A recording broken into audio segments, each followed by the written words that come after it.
윤석열 대통령 담화 전에는 원달러 환율이 좀 하락하고 있었거든요. 1,429원대였었는데 담화 직후에 1,431원대까지 올라가면서 금융시장 조금 이제 흔들리는 모습을 보였습니다. 코스피 코스닥도 윤 대통령의 담화 직후에 상승폭을 좀 내주는 흐름들이 나타났었고요. 코스닥이 한 1.5% 가까이 오르다가 지금은 0.3% 강보합 정도로 내려왔습니다. 코스피도 0.4%, 0.3% 정도만 강보합인 2,450선을 가리키고 있고요. 저희가 경제상식 퀴즈 내드렸던 것의 정답도 지금 알려드릴게요. 정답은 부채였습니다. 부채. 그나마 가구당 평균 가계부채가 조금 낮아졌다라는 소식이 최근에 들려왔죠. 다만 전체적인 가계부채 규모가 낮아진 게 아니라 가구수, 1인 가구수가 많아지다 보니까 가구당 평균 가계부채가 좀 낮아졌다라는 이야기였고요. 7946님, 우리 남편 술, 담배 끊고 저도 허리띠 졸라매면서 아껴서 얼마 전에 아파트 전세 대출 다 갚았습니다. 이렇게 보내주셨네요. 축하드립니다. 고생 많으셨습니다. 정문주님, 이행시를 보내주셨네요. 불이 나게 이 시간만 되면 도전. 체념하고 또 체념하고 다시 도전하는 이 시간 저도 뽑히고 싶어요. 이렇게 보내주셨네요. 감사합니다. 항상 이렇게 함께 참여해 주셔서 감사드리고요. 저희가 앞에서 못 들었던 뉴스도 한번 또 정리를 해서 전달해 드려야죠. 라디오 정보센터 잠시 다녀옵니다. 윤석열 대통령은 조금 전 대국민 담화를 통해 12.3 비상계엄은 국민들에게 위기 상황을 알려 헌정 질서를 회복하기 위한 것이었다고 주장했습니다. 또 국회 병력 투입은 국회를 해산시키거나 국회를 마비시키려는 것이 아니었다고 주장하며 탄핵이든 수사든 당당히 맞서겠고 끝까지 싸우겠다고 강조했습니다. 국민의힘 한동훈 대표는 윤석열 대통령 담화 직전 입장 발표를 통해 윤석열 대통령이 조기 퇴진에 응할 생각이 없다는 것을 확인했다며 윤 대통령은 군 통수권을 비롯한 국정 운영에서 즉각 배제돼야 한다고 밝혔습니다. 한 대표는 지금은 탄핵이 대통령 직무집행을 정지시킬 유일한 방법이라며 국민의힘 의원들은 소신에 따라 탄핵안 투표에 참여해야 한다고 밝혔습니다. 비상계엄 사태 이후 탄핵이 능사가 아니라고 밝혔던 오세훈 서울시장이 탄핵에 찬성한다는 입장을 내놓았습니다. 국회는 오늘 비상계엄 사태를 수사할 특검법과 네 번째 김건희 여사 특검법을 표결에 붙입니다. 야권에선 윤석열 대통령 2차 탄핵소추안이 발의됩니다. 국민의힘은 새 원내사령탑을 선출합니다. 지금까지 라디오 정보센터 뉴스 정한나였습니다. 김경필 머니 트레이너와 함께하는 돈줄 상담소 시간으로 이어갑니다. 여러분의 소비, 저축, 투자 등 돈에 관한 모든 사연을 저희가 받고 있죠. 우리는 미래를 준비해야 하니까요. 사연 보내실 때 저희 KBS 1라디오 성공예감 이대호입니다 홈페이지에 있는 돈줄 상담소 그 게시판에 글을 올려주시면 되는데요. 가급적 꼼꼼하게 세세하게 써주실수록 선정될 확률이 높아집니다. 선정되는 분들께는 저희가 그냥 보내드리지 않죠. 뭐라도 안겨서 보내드립니다. 성공예감 선물 3종 세트 항상 푸짐하게 안겨드리니까요. 많은 참여 부탁드리겠습니다. 김경필 멘토 만나봅니다. 안녕하세요. 네, 반갑습니다. 선물 3종 세트가 뭔가요? 갑자기 궁금해지네. 에어프라이어도 있었고 예. 그 무슨 뭐 무드 등도 있고 그때그때 좀 달라지긴 하거든요. 네. 근데 솔찬히 나갑니다. 좀 꽤 많이 나갑니다. 네. 여러분. 실망시켜드리진 않습니다. 자, 오늘 사연은요.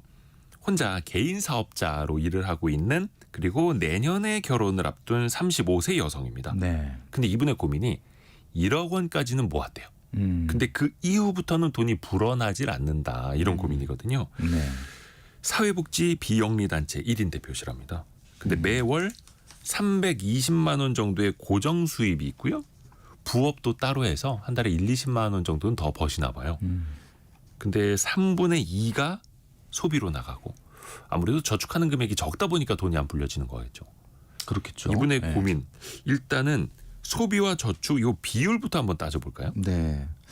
현재 저축을 한 100만 원 정도 내외 하시는 것 같은데 이게 이제 중요한 게 우리 청취자분들도 아시겠지만 저축엔 두 종류가 있습니다. 정기 저축 그러니까 한마디로 정기 적금처럼 자동이체로 따박따박 나가는 것이 있고 또 하나는 이분처럼 이제 자유적금 뭔가 좀 하고 싶을 때 뭐 CMA에 넣어놓는다든지 아니면 파킹 통장에 넣는다든지 아니면 적금을 가입한다든지 자 이렇게 되면은 사실 실질적인 저축은 정기저축에 비해서 줄어듭니다. 실제 우리가 100만 원 내외 정도를 하고 있다고 쓰셨지만 실제 이렇게 되면은 엄밀하게 말하면 100만 원 못 하거든요, 저축을. 그러니까 이분 같은 경우는 지금 뭐 소득이 높은 편은 아니지만 25% 정도 수준밖에는 안 되기 때문에 저축이 좀 미흡하다.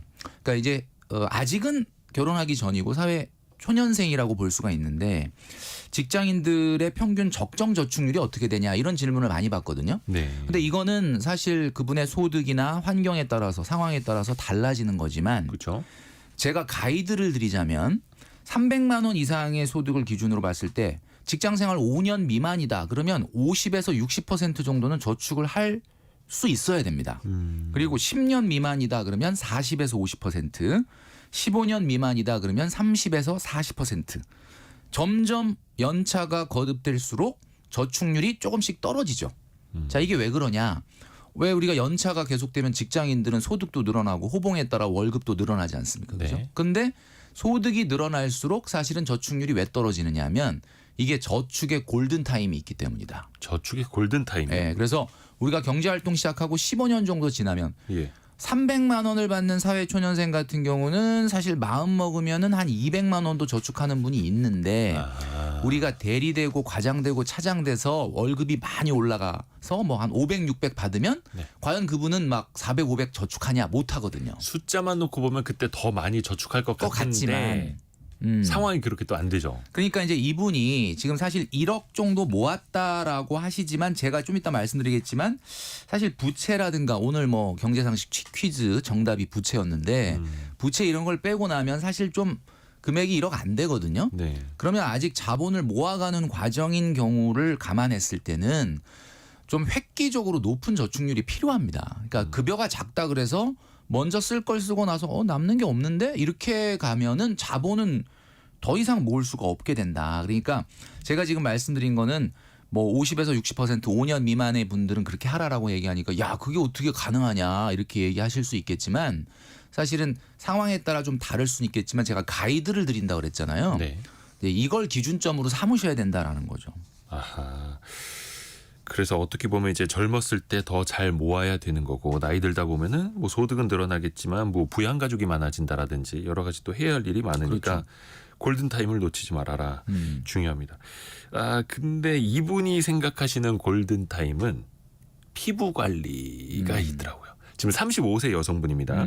결혼 앞두고 있고 그러니까. 그렇죠. 근데 각종 시술 관리에 연간 300만 원 씁니다. 근데 이게 한 달로 따지면 25만 원이니까 네. 뭐 많은 건 않지 않느냐라고 하실 수도 있을 그렇죠. 텐데. 이게 이제 한창 그 미용에 신경을 써야 될 나이시고 그러다 네. 보니까 한 300만 원 정도를 피부과에 여러 가지 시술이나 이런 걸 쓰고 계시다. 근데 요걸 좀 본인이 여기에 네. 써주실 때 뭐라고 했냐면 이걸 쓰면서도 약간 요게 자기가 좀 고민이다. 그러니까 이제 이게 흔쾌히 쓰는 것 같진 않아요. 쓰시면서 뭔가 이게 좀 요게 문제일 것 같은데 내가 요걸로 혼날 것 같은데라는 걸 미리 감지를 하고 계신 것 같아요. 그래서 제가 이런 말씀드리고 싶습니다. 소득에서 저축을 빼고 난 나머지 금액이 소비거든요. 예. 그러니까 적정한 저축률이었다라고 하면 남는 소비를 가지고 본인이 어디에다 쓸 거냐는 건 개인의 선택의 문제예요. 네네네. 그걸 제가 뭐 왜 거기다 피부과에다 썼냐 이렇게 얘기할 수 있는 건 아니다. 그러니까 중요한 건 저축률의 문제인 거지 소비 총량이 몇 %냐가 문제인 거지 그 안에서 뭐 내가 피부과에 많이 쓰든 뭐 외식에 많이 쓰든 그거는 뭐 본인의 자유 선택. 그렇죠. 자유 선택이죠. 그러니까 제가 이분한테 말씀드리고 싶은 거는 아직 자본을 제대로 모으지 않은 사회초년생으로서 저축률이 물론 소득이 좀 작지만 네. 25%라는 것은 안 된다. 그거보단 더 획기적으로 저축이 많아야 된다. 그리고 남는 소비에 대해서 뭐 그거를 뭐 피부과든 뭐 아니면 문화 레저든 그거는 개인적인 어떻게 보면 선택의 문제다라는 거죠. 근데 이분이 한 달에 화장품을 한 5만 원씩 정도는 또 사고 계시고 해서 그렇게 많이 안 쓰시는 것 같은데 한 제가 달로 봤을 때. 따지면 피부과 한 월 25만 원 선, 화장품 5만 원 하니까 월 한 30만 원 정도예요. 그러니까 피부 관리 쪽으로 쓰시는 비용이 월 급여의 한 10분의 1이 조금 안 되는 그렇죠. 수준. 근데 이게 제가 보다 보니까 애매한 게 제가 항상 말씀드리는 게 뭐 주거 비용은 15% 이내가 돼야 된다. 문화 레저 비용은 10% 이내가 돼야 된다. 뭐 이런 이야기를 좀 많이 네. 드렸잖아요. 그런데 이제 그건 일종의 어떻게 보면 좀 가이드인데 이분이 쓰시는 이 비용을 갖다가 문화 레저로 봐야 될지 아니면 이게 무슨 쇼핑으로 봐야 될지 약간 헷갈리는 부분은 있거든요. 예. 예, 그러니까 제가 이걸 딱 보니까 퍼센트로 보면은 25만 원이다 그러면 이분이 이제 소득이 한 340이라고 봤을 때는 10%는 안 되는 돈인데 네. 만약에 이분이 이 미용에 여기에 좀 남들이 안 쓰는 돈을 쓰기 때문에 나는 다른 문화 레저 뭐 PT, 요가, 필라테스 같은 건 안 한다든지 네. 뭐 이렇게 해서 하는 정도 25만 원이면 괜찮은데 이것도 25만 원 거의 한 7, 8% 쓰고 또 뭐 운동, 문화, 레저, 취미에 그건 또 또 10% 따로 쓰고 쓴다면. 이런 식으로 되다 보면은 우리가 소비라는 게 뭐에 힘을 주려면 뭐에 힘을 빼야 돼요. 아하. 우리 청취자분들이 아시겠지만 이거 많이 쓰는 거예요? 이렇게 물어본 어떤 분은 이런 분이 있었거든요. 별다방에서 한 달에 30만 원 쓴다. 이거 많이 쓰는 거예요? 이렇게 물어보면 이거 당연히 많이 쓰는 거지. 그렇죠. 라고 이야기할 수 있는데 그분의 유일한 취미가 별다방 가는 거다. 근데 다른 데 안 쓰고 있다. 나머지는 하나도 안 해요. 옷도 안 사고 뭐 술 그러면. 담배도 안 하고. 그러면 뭐 그거 나쁘다고 볼 수 없는 거 아니지 않습니까? 예. 근데 또 이럴 때 항상 그 화장품도 그렇고 세일하는 기간이 나타납니다. 네. 세일 기간이 되면은 여기서 3배를 더 쓴다고 합니다. 그러니까 월 한 5만 원 정도 잡아놨다가 네. 갑자기 한 달에 그때 뭐 한- 15만 원 쓰는구나. 그렇죠. 15만 원, 뭐 20만 원 이렇게 쓴다는 건데 특히 이게 사실 연말에는 세일의 유혹이 특히 많아요. 맞아요. 예, 연말에는 뭐 1+1도 많고 막 반값 할인도 많고 제가 한번 말씀드린 적이 있잖아요. 저는 반값 세일 정말 싫어하는 사람이다. 저는 100% 세일을 받는다. 안 사면 된다. 안 사면 불필요하면 안 사면 100% 세일이라고 말씀드렸는데 이야기가 나온 김에 지금 2024년도 12월이지 않습니까? 예. 우리 청취자 여러분들도 이제 연말을 잘 마무리하시고 내년을 준비를 하셔야 되는데 내년에 만약에 여러분들이 올해는 좀 돈 관리를 어떻게 해야 되겠다라고 생각하시면 늦어요. 요걸 2024년도 12월에 하셔야 되는데 네. 요걸 잠깐 소개를 좀 해드리고 싶습니다. 이게 뭐냐면 내년도를 돈 관리를 준비하는 4단계 방법. 4단계 방법. 네. 1단계는 뭐냐면 일단은 시작하기 전에 내년 소득을 예상을 해야 됩니다. 첫 번째가. 아하.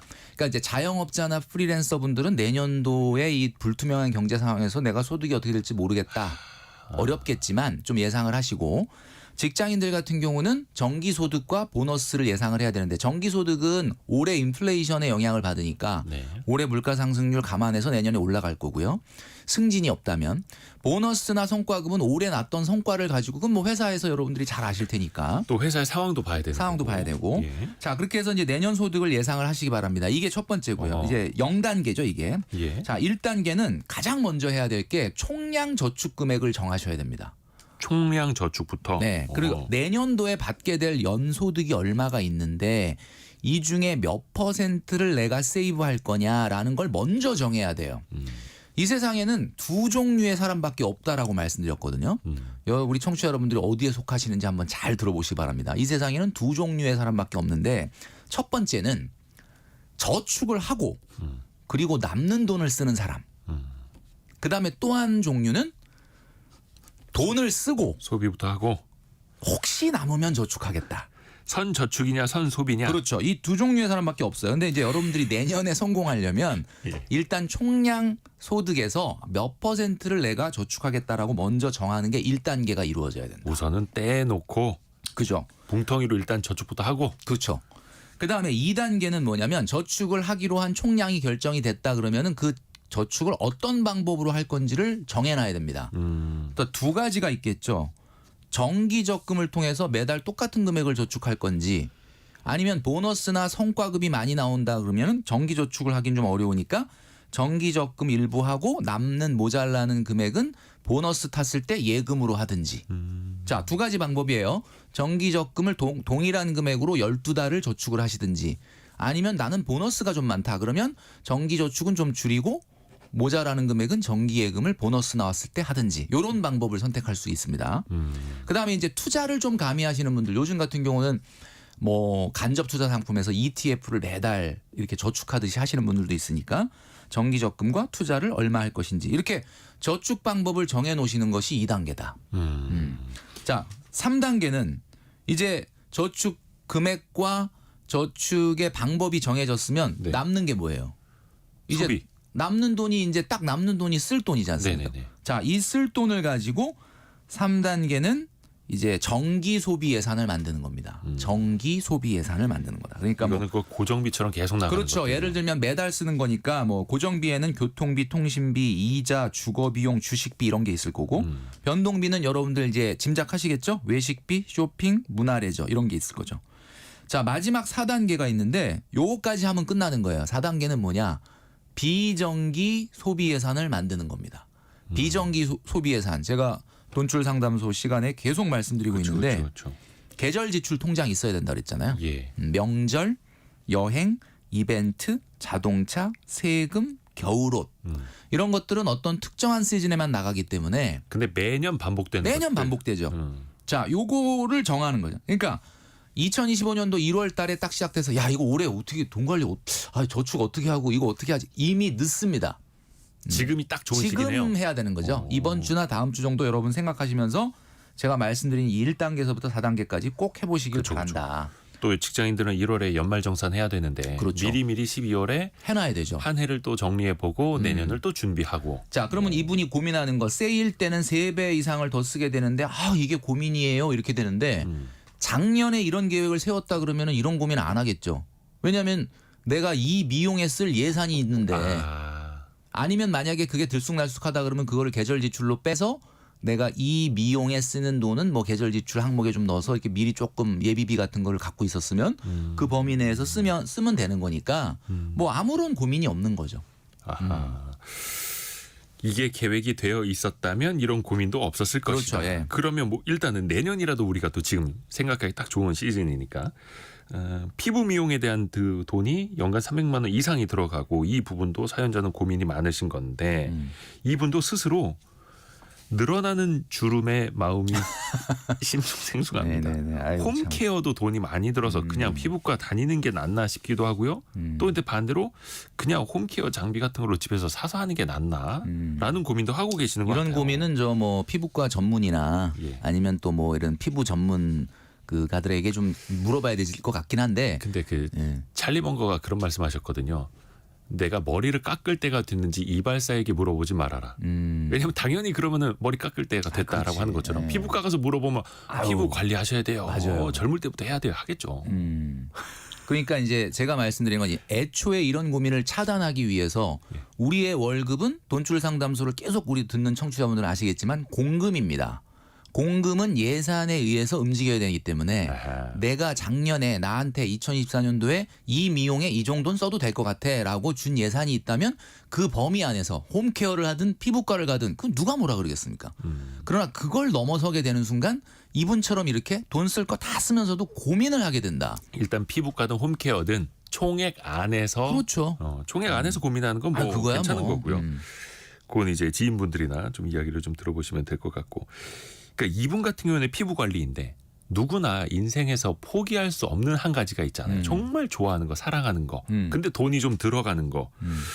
그런 부분에 어떻게 돈을 편하게 쓸 수는 없을까요? 방법이 없을까요? 그러니까 이제 제가 아까 말씀드렸던 것처럼 우리가 계절 지출 예산 적을 때 명절, 여행, 생일, 뭐 자동차 뭐 이런 거 있었잖아요. 네. 그러면 여러분들이 딱 봤을 때 나는 명절에는 별로 돈을 안 쓴다. 그리고 자동차도 그렇게 보험료 많이 나가고 좋은 차 안 탄다. 그 대신에 나는 여행만큼은 양보 안 하고 내 소득에 비해서 조금 많이 쓰겠다. 내가 먹을 거 덜 먹고 그렇죠. 옷 덜 사고 그렇죠. 나는 그 돈 모아서 여행 가는 거야. 이건 괜찮은 그거 거예요. 괜찮은 거죠. 그러니까 우선순위의 문제죠. 경제라는 것은 결국 여러분들이 A를 선택할 건지 B를 선택할 건지를 선택했던 합이 지금의 결과로 나타난 게 자산이고 현재 수익률이거든요. 그러니까 우선순위에 집중해야 된다. 그럼 우선순위를 정하는 작업이 결국 여러분들이 총량적으로 내년 예산을 짜는 건데 그럼 나는 나 명절에 돈 좀 써야 되겠고 여행도 양보 못하고 차는 좀 좋은 거 타야지. 그다음에 또 겨울옷도 좀 안 살 수 없고 이러면 이거는 경제적인 개념이 아닌 거죠. 경제라는 것은 무한대의 자원이 있다 그러면 뭘 선택의 고민이 있겠습니까? 다 그냥 선택하면 되는데. 그러니까 나라도 그렇고 국가도 그렇고 또 개인도 그렇고 기업도 그렇고 우선순위를 잘 정해야 된다는 거죠. 그렇죠. 경제는 다른 말로 선택. 선택의 결과의 합이 지금의 그렇죠. 경제 상황인 거죠. 아하. 그 이분 같은 경우 근데 운동에도 꽤 돈을 좀 쓰시네요. 문화센터 운동 분기별 35만 원, 또 월 11만 원 PT 받는 거 필라테스가 있고요. 평균적으로 한 달에 한 20만 원 꼴이라고 하거든요. 아까 피부 관리 한 달에 한 30만 원 조금 이상 나가는데 운동 쪽으로도 한 달에 한 20만 원 정도 나갑니다. 제가 이분한테 한 말씀 좀 드리고 싶은 거는 네, 무서워지는데 갑자기 한 말씀 뭐 드린다고 무서워질 것까지는 없는데 예. 이분이 사실 자산 적어준 내용을 보니까 뭐 가지고 계신 것이 지금 현재 뭐 전세자금 대출 1억 2,500 있고요. 가지고 있는 게 뭐 보증금, 임대보증금에다가 CMA에다가 적금에다가 청년 도약계좌에다가 채권에다가 ISA에다가 와 정말 종류가 비상금에다가 청약저축에다가 엄청 많아요. 여러 종류로. 근데 사실 이분이 가지고 있는 전체 자산을 다 총합을 해서 전세자금 대출을 빼면 물론 이게 숫자가 이제 뭐 여기 안 얘기해 주신 게 있으실지 모르겠는데 순자산은 지금 거의 0에 가깝거든요. 대출이 많으니까. 그러니까 무슨 얘기냐면 전세자금 대출이 1억 2,500이 빚이 아니라고 생각할 수 있죠. 이걸 상환하고 내가 엄마 집에 들어가면 고스란히 1억이 남으니까 이거 내가 1억 순자산 아니냐라고 생각할 수 있지만 네. 사실 이 대출을 빼고 나면 이분이 순자산이 거의 0에 가까워요. 그럼 0에 가까운 상황인데 그렇다면 내가 그냥 총량적으로 소득이 아주 높은 건 아니지만 340에서 25% 30% 저축한다. 그럼 자본이 모이겠느냐? 안 모이거든요. 그러니까 이걸 빨리 개선할 수 있는 부분의 문제가 해결되지 않은 상태에서 지금 A에 쓸까 B에 쓸까 C에 쓸까의 문제는 사실 그 다음 문제다. 그러니까 제가 아까 처음에도 말씀드렸지만 조금 혼쭐을 낸다면 총량적으로 아직 자본이 엄청나게 많이 모여지지 않은 상태에서 사실 소비가 너무 여기저기에 분산돼 있다라는 거지.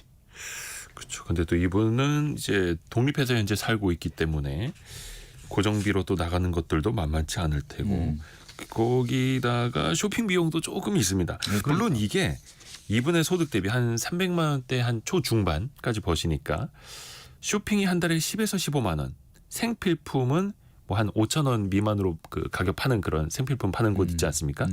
거기는 한 달에 5만 원 정도 쓰신다고. 그러니까 다이땡 뭐 이런 데서 많이 사시는 것 한 달에 같아요. 20만 원 이내로 쇼핑을 하는 거거든요. 이 금액도 이게 크지 않다라고 봐야 되는 건지 아니면 계속해서 이 돈이 새어나간다라고 봐야 되는 건지 어떨까요? 그러니까 이제 이분이 아무래도 이미용 아까 피부과 다니시는 것도 있고 운동도 좀 하고 있고 그렇죠. 거기에 비용이 많이 나가다 보니까 이런 생필품 같은 걸 사는 거에 있어서는 좀 저렴한 거를 쓰려고 노력은 하시는 것 같아요. 그러니까 예. 이런 노력이 정말 필요하다라는 거죠. 내가 어떤 쪽에 어떤 것을 얻으려면 어떤 걸 포기해야 되는 게 경제 원칙이거든요. 네. 내가 뭘 얻으려면 뭔가를 좀 희생을 해야 된다라고 하는 거는 잘 하고 계신 것 같아요. 그리고 이분의 아까 제가 저축 얘기를 드렸지만 우리가 흔히 봤을 때 아직 자본이 이렇게 많이 형성되지 않은 분들 우리 청취자분들 중에 계실 텐데 잘 좀 집중해서 들어주시면 좋겠는 게 우리가 투자는 분산 투자지만 저축은 집중 저축을 해야 돼요. 그러니까 투자는 분산, 저축은 집중을 해야 됩니다. 근데 이분 같은 경우는 지금 보시면 아까 제가 말씀드렸지만 네네네네. CMA에 2천만 원, 적금도 6개로 나눠서 있고요. 그리고 예. 청년 도약 계좌도 145만 원밖에 없다는 거 보니까 꾸준히 내고 계시지가 않아요. 그죠? 최대 이거 월 70만 원까지 낼 수 있는 건데 딱 2달 내고 안 난 건 아닐 거니까. 그다음에 뭐 발행 어음 20만 원, 채권 1,200만 원, ISA 866만 원. 자, 이게 어떤 느낌이 드냐면 저는 아마 우리 청취자분들 중에서 그런 분들이 있으실 것 같아요. 내가 뭔가 이 적은 돈으로 좀 뭔가 잘해보고 싶은데 라고 하는 불안과 공포가 있다 보니까 너무 저축을 하면서 불필요한 분산을 한다. IRP, ISA, 개인연금, 채권, 뭐 청년도약계좌. 이게 지금 뭐 들리는 우리가 거의 알고 있는 모든 것들을 다 조금씩 다 하고 있거든요. 그러니까 사실 합쳐 보면 단 한 곳의 예금자 보호 한도만큼도 안 될 수 있는데. 그렇죠. 그러니까 저는 이런 생각이 들어요. 예를 들어서 분산 투자라는 것은 위험을 막기 위해서 한 종목에 투자하지 않고 여러 군데다 이렇게 분산한다라는 것은 투자의 어떤 목적에 부합하는 일이지만 네. 저축이라는 건 돈을 흐트러뜨리는 게 아니라 흐트러져 있는 돈을 한 곳에 모아서 목돈을 만드는 과정이죠. 그런데 이분은 돈을 지금 흐트러뜨리는 느낌이 난다. 그 얘기는 무슨 얘기냐면 여기 이 통장에도 A 통장에도 50만 원 들어있고 B 통장에도 30만 원 들어있고 이런 식으로 가면 어느 순간 언젠가는 돈이 모인다는 느낌보다는 그냥 터져 있어서 이번에 요거 하나는 내가 그냥 야 이렇게 수많은 저축 계좌가 있는데 내가 이거 하나 쓴다고 무슨 일 생기겠어? 1년 뒤에 뭐 적금 만기 나오는 거 있는데 이건 뭘로 할까? 뭘 쓸까? 뭘 이렇게. 쓸까?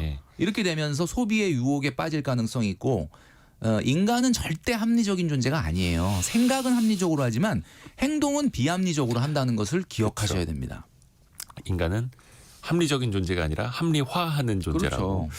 근데 이분은 그러게요. 이유가 뭔지 모르겠습니다만은 거의 뭐 한 6, 7개로 적금도 한 4, 5개로 나눠놨고요.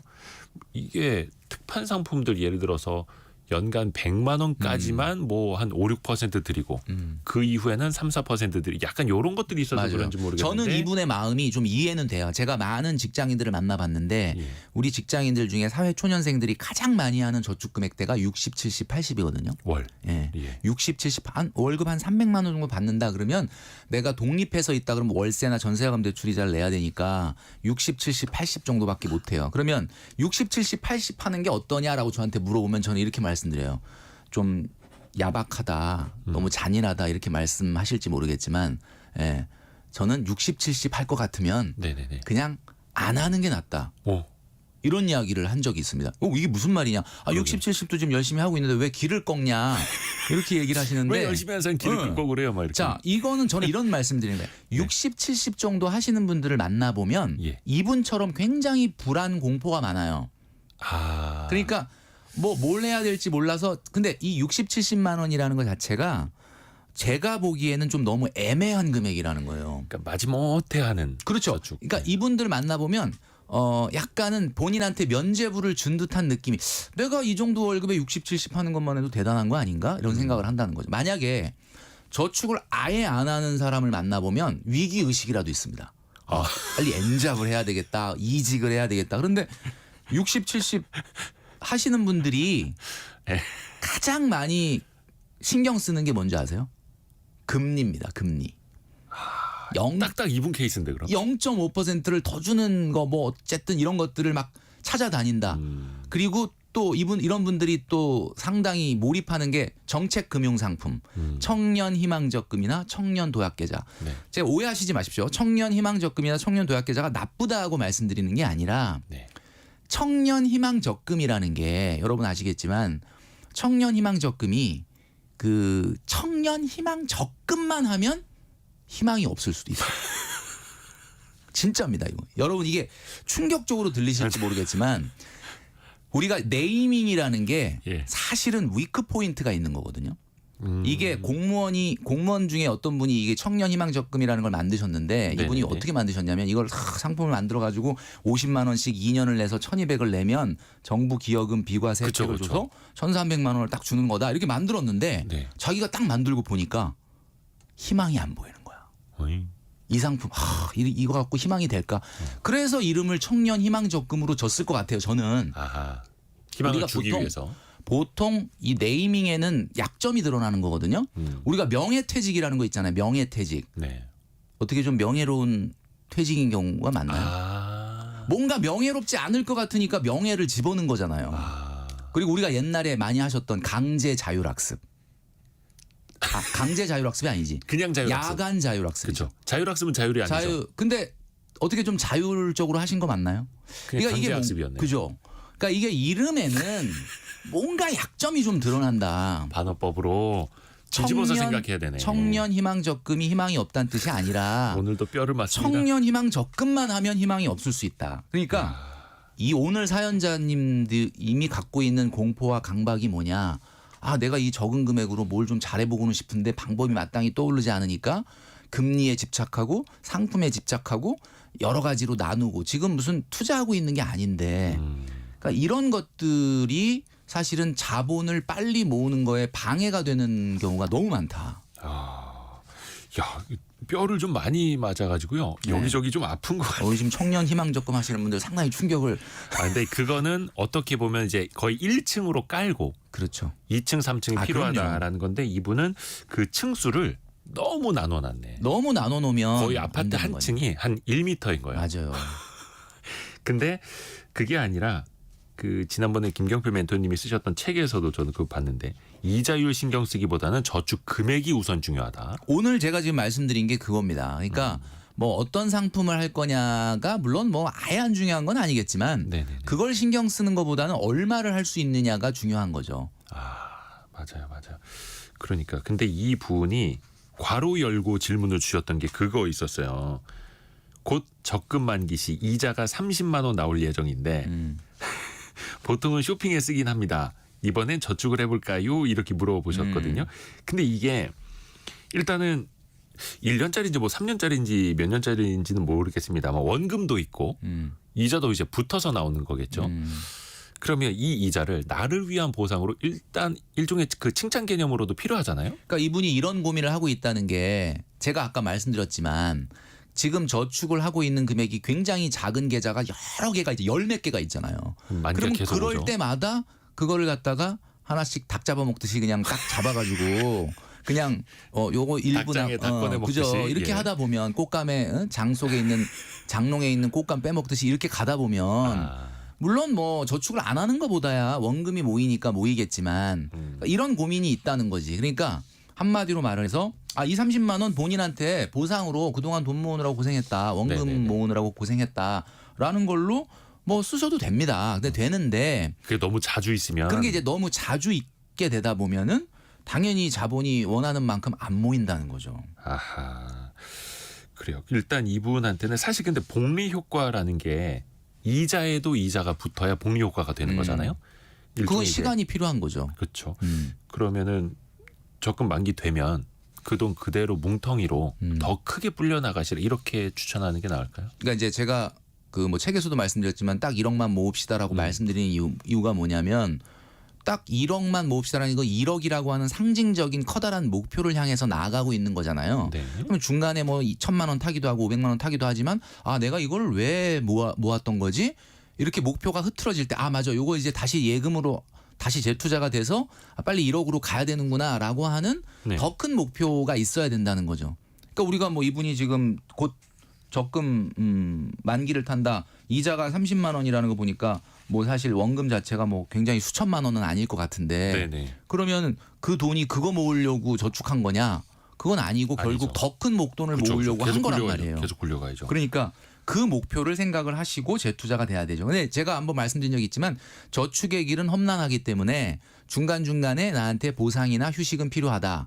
그래서 우리가 산을 올라갈 때도 한 번에 정상을 가는 게 아니라 중간에 한번 앉아서 쉬기도 하고 약수터에서 약수도 마시고 사진도 찍고 하는 것처럼 네. 중간에 본인한테 보상은 필요합니다. 그러나 그것도 나름대로 다 계획을 세워서 하시는 게 좋을 것 같아요. 9987님이 말씀 너무 재미있어서 굶어도 배가 부를 것 같아요. 근데 사실 이렇게 혼나면서 배우는 게 또 재미있고 뼈에 새겨집니다. 뼈에 새겨집니다. 근데 가끔 그렇게 뭐 배당금이나 또 분담금 이런 거 분배금 같은 거 나오더라도 이거를 꽁돈으로 생각을 해서는 또 결코 안 되는 거고. 그렇죠. 예. 이분이 그 비상금으로 빼놓은 돈이 225만 원 정도가 있어요. 일종의 뭐 멘토님이 강조해 주시는 저수지 통장 그렇죠. 같은 이분 개념입니까? 같은 경우는 약간은 뭐 소득이 안정적이긴 하나 월급처럼 아주 딱 떨어지는 금액을 타는 게 아니니까 약간의 변동성이 개인 있으니까 사업자니까. 이분과처럼 자기가 한 달 받는 정도의 월소득만큼 수준의 저수지의 수위가 유지가 돼야 되는데 225만 원 예비자금이 있다는 거는 뭐 훌륭한데 뭐 한 300만 원 정도는 이 수위가 유지가 돼야 되죠. 왜냐하면 네. 갑자기 생길 수 있는 긴급 지출이나 의료비 있을 수 지출이라든지 있죠. 이런 게 있을 수 있기 때문에 그래서 아마 우리 돈출 상담소를 처음 들으시는 분들은 저수지 통장이 뭐야 또 뭐 이렇게 얘기하실 수도 있는데 예비자금 통장을 좀 재밌게 표현한 게 저수지 통장입니다. 그래서 예비자금을 우리가 가물 때 쓰기 위해서 비 올 때 가둬놨다가 물을 끌어다 쓰는 것처럼 그렇게 하시는 것이 필요하다. 완충지대. 그렇죠. 그래서 지금은 225만 원 이거 두고 계시는 건 잘 하시는 것 같고요. 네, 잘하고 있는 것 같아요. 근데 또 이분이 1인 개인 사업자다 보니까 퇴직금이 따로 없습니다. 네. 근데 일단은 지금 ISA도 갖고 계시는데 한 달에 10에서 30만 원 사이 붙고 있는데 요거는 근데 사실 자산 관리 계좌 아니겠습니까? 그렇죠. 은퇴 계좌는 아니고 은퇴 계좌도 뭔가 또 준비를 지금부터 해야 되죠. 그렇죠. ISA 같은 경우는 뭐 한번 소개시켜 드린 적이 있지만 일반형 그리고 뭐 서민형 이런 걸로 해가지고 사실은 우리가 비과세 200만 원 또는 400만 원까지 비과세 혜택을 주고 그리고 네. 그 초과분에 대해서는 15.4%가 아닌 9.9%의 저율 과세를 그렇죠. 하기 때문에 아무래도 자본 형성을 하는데 도움이 된다. 그러나 이분이 고민하는 것처럼 지금 개인 사업자니까 나 퇴직금이 따로 없어서 뭔가 좀 퇴직금 쪽으로 뭔가 저축을 하고 싶다라는 거에는 맞는 건 아니다. 노후 준비는 우리가 말씀드리지만 언제든지 내 돈이지만 내 마음대로 못하도록 하는 강제성이 필요합니다. 그렇죠. 왜냐하면 우리 일반 직장인들도 퇴직금 내가 퇴직금 끌어다 쓰고 싶다고 마음대로 끌어다 쓸 수 있는 게 아니잖아요. 강제성이 있잖아요. 국민연금도 내가 뭐 내고 있는데 이거 뭐 돈 필요하다고 꺼내 쓸 수 있는 게 아니잖아요. 그래서 굳이 상품으로 보자면 이분 같은 경우는 ISA로 노후 준비를 하시는 것보다는 IRP나 개인연금이 맞을 것 같다. 그런 생각이. 그러게 이분이 뭐 적금이나 금융 상품은 이제 소액으로 여러 개 있는데 퇴직연금 관련된 상품은 안 적어주셨더라고요. 없는 것 같습니다. 그러니까 이분을 딱 제가 봤을 때 아까 여러 가지 고민들이 분산돼 있다 그랬잖아요. 계좌가 분산돼 있는 것처럼 예. 생각은 벌써 노후에 가 있어 또. 그러니까 지금 34세인데 또 노후 준비도 이건 또 어떻게 해야 그러니까 되나. 항상 불안한 거고. 불안하고 공포. 자, 이게 마치 이런 거예요. 옛날에 수험생들이 공부할 때 국어, 영어, 수학을 공부하면 국어 딱 정해놓으면 3시간 국어 공부하고 네. 오후에 수학 공부하고 해야 되는데 국어 공부 한 30분 하다가 아니야 내가 이럴 때가 아니야. 지금 수학을 해야 돼.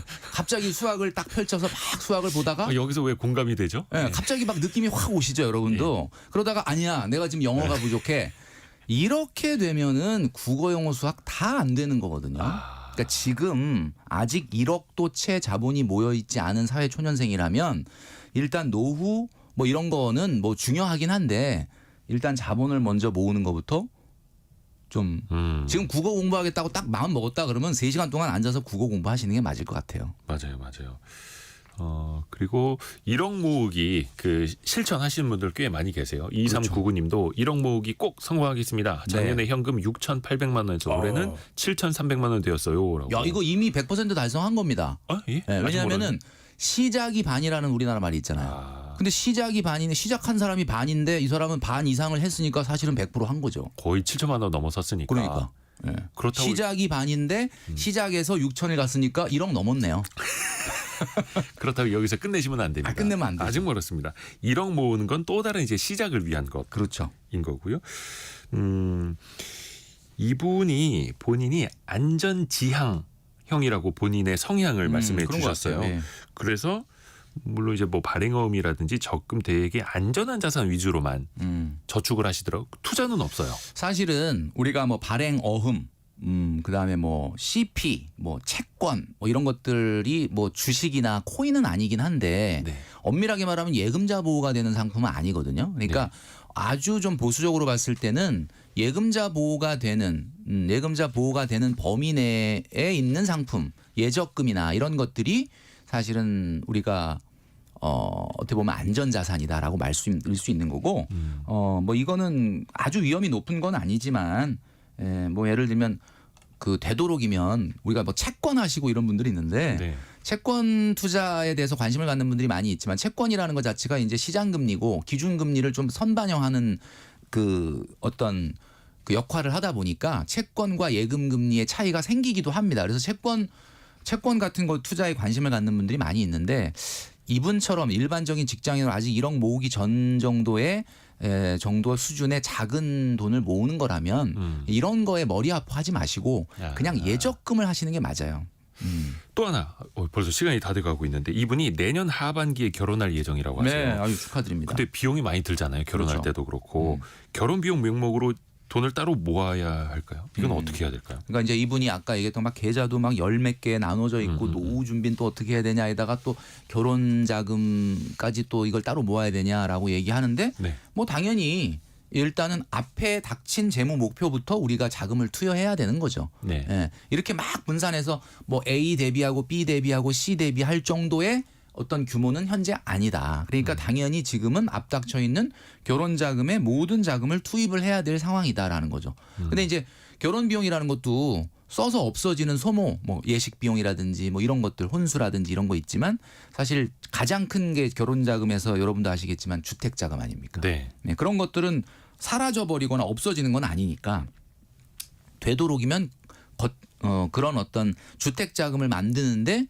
좀 집중을 해야 되지 않을까라는 생각을 하는 거죠. 한 가지에 우선은 좀 집중하자. 음. 이분은 너무 이제 분산되어 맞아요. 있어, 너무 네. 퍼져 있어서. 그러니까 뭐 이분의 야. 고민을 들어보면 네. 좀 정리가 안 돼 있고 약간 공포와 불안이 많이 있는 것 같은데 이제 저희가 정리를 해야 될 그렇죠. 시간이어가지고요. 무엇이 예. 우선되는지 중요한 정리를 좀 하시는 것이 핵심까지 한 감사합니다. 가지에 집중하시는 게 좋을 것 같습니다. 김경필 머니 트레이너였습니다. 고맙습니다. 네, 감사합니다. 성공회감 이대호입니다. 오늘 순서 벌써 마칠 시간이 됐고요. 내일 아침 9시 5분에 또 건강한 모습으로 좋은 소식 많이 갖고 돌아오겠습니다. 오늘도 여러분을 응원합니다.